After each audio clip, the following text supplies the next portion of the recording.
இன்றைக்கு தலைவர் இமானுவேல் சேகரனார் அவருடைய 68வது குரு பூஜையில் காங்கிரஸ் பேரியக்கத்தின் சார்பாக அவருக்கு மலரஞ்சலியும் புகழஞ்சலியும் செலுத்த சென்று கொண்டிருக்கிறோம். எங்களோடு மாநில நிர்வாகிகள், மாவட்ட தலைவர்கள், இளைஞர் காங்கிரஸ் மற்றும் அனைத்து துறையும் சார்ந்தவர்கள், மாவட்ட பொறுப்பாளர்கள் அனைவரும் அவங்க சென்று கொண்டிருக்கிறோம். திரு இமானுவேல் சேகரனார் அவர்கள் இந்த சமூகத்திற்காக தன்னுடைய வாழ்க்கையை அர்ப்பணித்தவர். தமிழ் சமூகம் ஒற்றுமையாக இருக்க வேண்டும், எல்லோரும் வேறுபாடின்றி வாழ வேண்டும் என்பதற்கு அவர் மிகப்பெரிய தியாகத்தை செய்திருக்கிறார். நாட்டுப்பற்று உள்ள இராணுவ வீரராகவும் இருந்திருக்கிறார். அவருக்கு புகழஞ்சலி செலுத்துவதில், மலரஞ்சலி செலுத்துவதில் காங்கிரஸ் பேரியக்கம் பெருமை அடைகிறது. துணை ஜனாதிபதி அதனால நாட்டுக்கு என்ன பெருமை இருக்கிறது?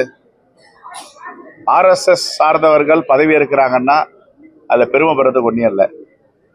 துணை ஜனாதிபதி இந்த தேசத்தில் உள்ள அனைவரையும் நாங்கள் ஏற்றுக்கொள்வோம், இந்த தேசத்தில் பிறந்த பிரஜைகள் அனைவரும் அரசியலமைப்பு சட்டத்திற்கு உட்பட்ட இந்த தேசத்தின் பிரஜைகள் என்று தலை நிமிர்ந்து சொல்லுவாரா அல்லது RSS சொல்லுவதை சொல்லுவாரா என்ற கேள்வியை நான் இங்கு முன்வைக்கிறேன். நாக்பூரில் உள்ள RSS சொல்வதை நான் கேட்க மாட்டேன், அரசியலமைப்பு சட்டம் சொல்வதை நான் கேட்பேன் என்று உறக்க சொல்லுவாரா என்ற கோரிக்கையும் அவருடன் வைக்கிறேன்.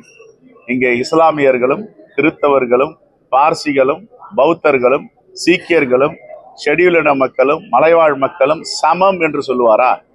யாரையும் இந்த தேசத்தை விட்டு நாங்கள் அகற்ற மாட்டோம், இந்த தேசத்தை விட்டு அகற்றுவதற்கு முயற்சிக்க மாட்டோம், மாநிலங்களவையில எல்லோருக்கும் சம உரிமை கொடுப்போம், எல்லோரையும் பேச அனுமதிப்போம் என்று சொல்லுவாரா? மசோதாக்கள் ஏதாவது வந்தால் அதை நாங்கள் உடனே ஏற்றுக்கொள்வோம் என்று சொல்லுவாரா எதிர்கட்சிகளா? இதுதான் கேள்வி. இப்போ இந்த கேள்வி இருக்கும் போது இது என்ன நடக்க போகுதுன்னு எல்லாருக்கும் தெரியும். இன்னொரு வேண்டுகோள், மேனாள் துணை ஜனாதிபதி தன்கர் அவர்கள் வெளியில கொண்டு வர வேண்டும், மக்களிடம் அவரை காட்ட வேண்டும், மக்களிடம் அவர் பேச வேண்டும். என்ன காரணங்களுக்காக ராஜினாமா செய்தார், யார் அவரை அச்சுறுத்தியது, யார் அவரை ராஜினாமா செய்ய வைத்தது? ஒரு துணை ஜனாதிபதிக்கே இந்த நிலை இந்த தேசத்தில் என்றால் சாதாரண மக்களுக்கு என்ன நிலை என்பதை பாஜக அரசு நேரடியாக இதை படம் பிடித்து காட்டியிருக்கிறது. அரசியலமைப்பு சட்டத்தை மதிப்பதில்லை, இந்த தேசத்துடைய மக்கள் மீது நன்மதிப்பில்லை. இந்த தேசம் முன்னேறுவதற்கு ஜவஹர்லால் நேரு அவர்களும், அன்னை இந்திரா காந்தியும், தலைவர் ராஜீவ் காந்தியும், அன்னை சோனியா காந்தியும் கொண்டு வந்த திட்டங்கள் எல்லாம் இன்று சிறுக சிறுக பின்னடைவை நோக்கி சென்று கொண்டிருக்கிறது. Food for rights, right to information, right to education, Mahatma Gandhi பெயரில் தாங்கி இருக்கின்ற Mahatma Gandhi rural employment schemes, இதெல்லாம் என்ன நிலையில் இருக்கு? இன்னைக்கு உலக நாடுகள் எல்லாம் தலை நிமிர வைத்த இந்திரா காந்தி அவர்கள் இன்று இந்தியாவை தலைகுனிய வைத்திருக்கிறார். அதுதான் 50% வரி, 100% வரி.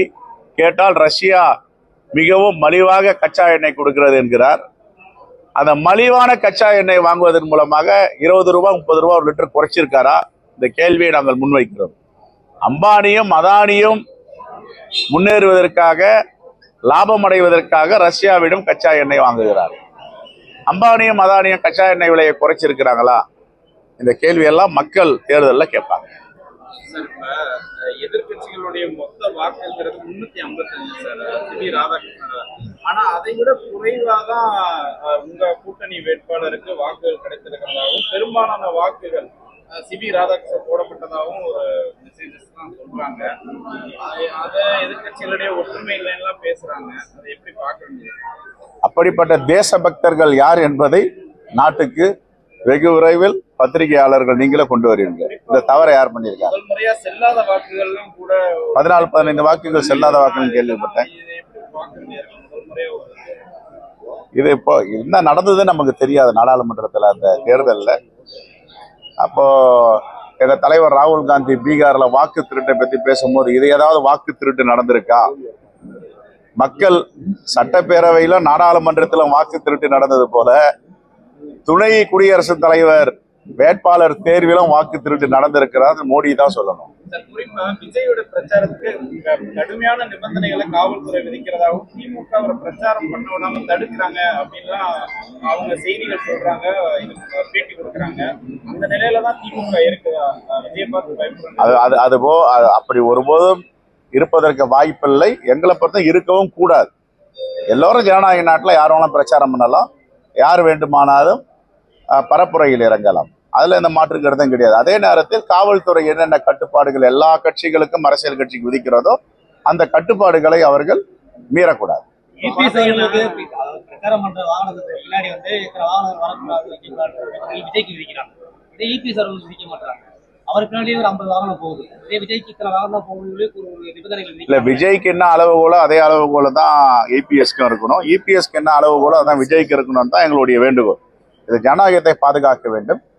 ஜனநாயகத்துல என்னென்ன இருக்கோ, அரசியல் கட்சிகளுடைய அதிகாரங்கள் என்னென்ன இருக்கோ அதுல தலையிடக்கூடாதுன்றது தான் எங்களுடைய. அதுதான் சொல்றேன், எல்லோருக்கும் ஒரே வழியை ஒரே முறையாக சீராக செய்ய வேண்டும். அது ஆளுங்கட்சியா இருந்தா எதிர்கட்சியா இருந்தா என்ன. மாண்புமிகு முதலமைச்சர் போறாருன்னா அவருக்கு செக்யூரிட்டி இருக்கு, பாதுகாப்பு இருக்கு, அதுல முன்ன பின்ன இருக்கலாம். ஆனா பிரச்சாரம் பண்றதுக்கு எல்லாருக்கும் சம உரிமை இருக்கு. அதை தானே நாங்க RSS பிஜேபி திட்டிட்டு இருக்கோம். எதுக்காக நாங்க அவங்களை விமர்சனம் பண்றோம்? அதனால தமிழ்நாட்டில் அது மாதிரி இருக்க வாய்ப்பு இல்லை என்றுதான் நான் கருதுகிறேன். நீங்க இருந்தா சொல்லுங்க, நான் சொல்றேன். அதிமுக வந்து வலுவா இருக்கு, வந்து உடைக்கணும்னு அவசியம் இல்லை, பாஜக அவசியம் இல்லை அப்படின்னு அவர் உலக அதிசயமான வார்த்தையை பேசியிருக்காரு. அவங்க எங்க உடைக்காம இருக்காங்க? மகாராஷ்டிரால போனாங்க, பால் தாக்கரேனாவே மகாராஷ்டிரா நடுங்கும். ஒரு மரியாதை உள்ள தலைவர், அப்படிப்பட்ட வலிமையான தலைவர் குடும்பத்தையே சதைச்சது பாஜக RSS.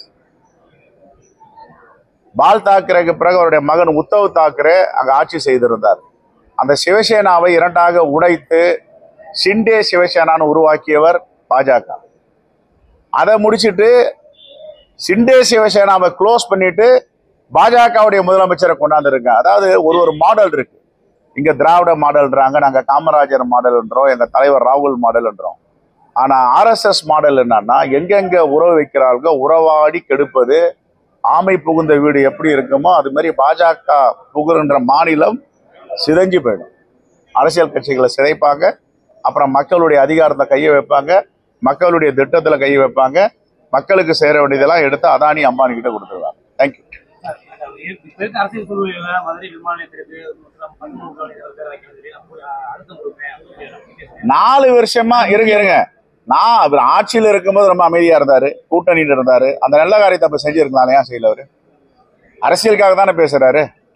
உண்மையிலேயே பற்று இருந்துச்சுன்னா அரசியல் தேர்தல் வரும்போது ஏன் பேசுறீங்க? முன்னாடி ஏன் பேசல? Right, thank you.